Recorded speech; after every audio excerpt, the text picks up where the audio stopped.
Toen stak al allerlei bestuursleden, penningmeester, projectleider.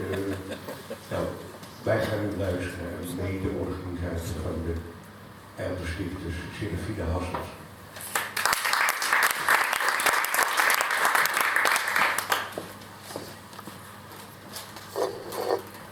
Ja.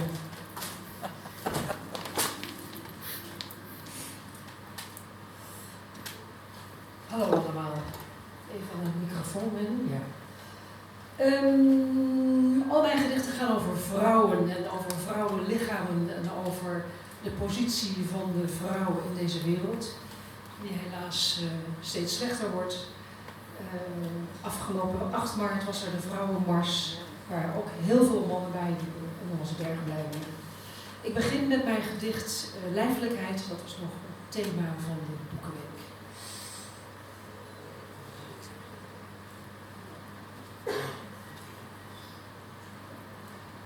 Haar kleine lichaam ademt. De zachte geur van loppige melk. Vol gretige verwondering. Groeit zij door de dagen zonder naam. Kleine handen grijpen naar de wereld. Snelle kindervoeten verkennen. Koude stenen, nieuwe grond. Ruimte, zoekt ze op. Meet haar wereld met haar ledematen. Rekt zich uit tot wat zij worden wil. Tengere schouders leren zwaar te dragen. Zij danst, zij valt, zij staat weer op. Smalle heupen ronden. Verlegen borsten zwellen. Zingend bloed vertelt een nieuw verhaal. Een zachte kracht voert zij in al haar vezels. Met elke zucht en elke trilling van haar lippen, in elke stap die weer iets verder gaat, dan met huid en haar geeft zij haar lichaam. Zij buigt, zij barst, opent zich.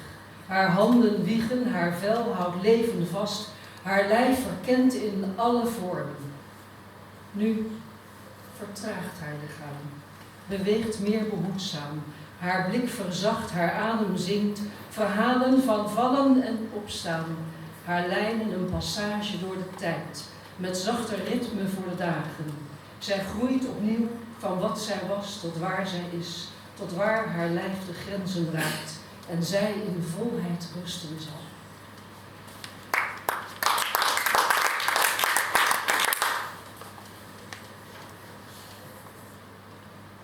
Taliban. Het gedicht is van Inanna en Inanna woont in Afghanistan. In de stilte van haar huis licht ze haar sluier op, sloot haar ogen en sprak tot mij. Ik dwaal door dichte mist, verstikkend en donker. Met open ogen zie ik niets dan eindeloze leegte. Ik ren met echo's van donkere stemmen die mij beknotten, bevelen die mij onzichtbaar maken. Bedek je gezicht, bedek je lichaam. Spreek niet, lach en zing niet. Voed, broed en buig je hoofd. Geen richting, geen uitweg. Gevangen in een wereld waarin dromen verstikt en toekomst een schaduw is.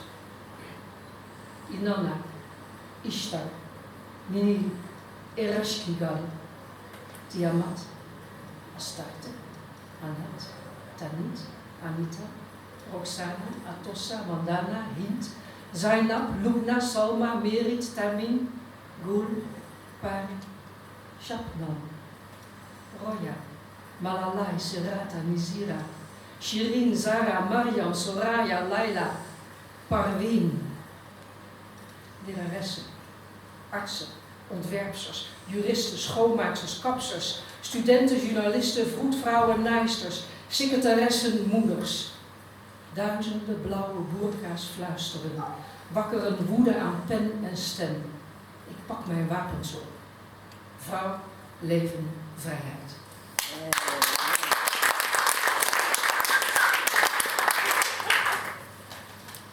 Ik wou Monica bedanken voor haar prachtige gedicht. Femina heet het, het staat in mijn bundel. Dit is een vervolg op dat gedicht. En het heet De Return van Femina.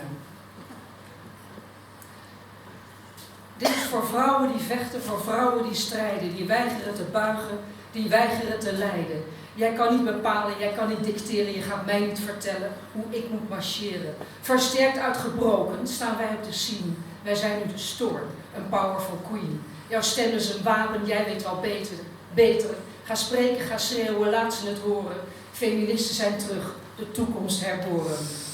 Klaar met de blikken, klaar met de kreten, klaar met de mannen die fluiten als steken. Klaar met het sissen en het geloer. En als je niet omkijkt, dan roepen ze hoer. Klaar met de huisarts die zegt, ach ja, lastig. Klaar met de baas die jou ziet als onmachtig. Klaar met de keuzes die niet van mij zijn. Klaar met de blik, die kwijnende mond, met zijn groewe grapjes, het glazen plafond. Stop.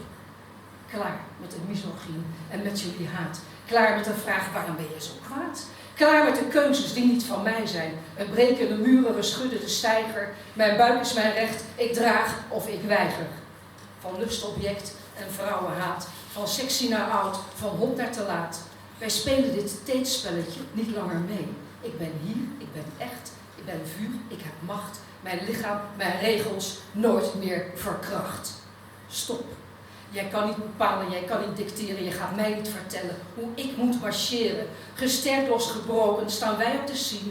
Wij zijn nu de storm, een powerful queen.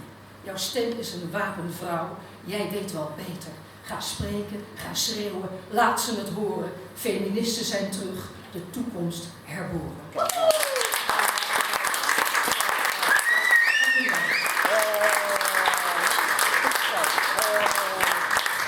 Zeer goed.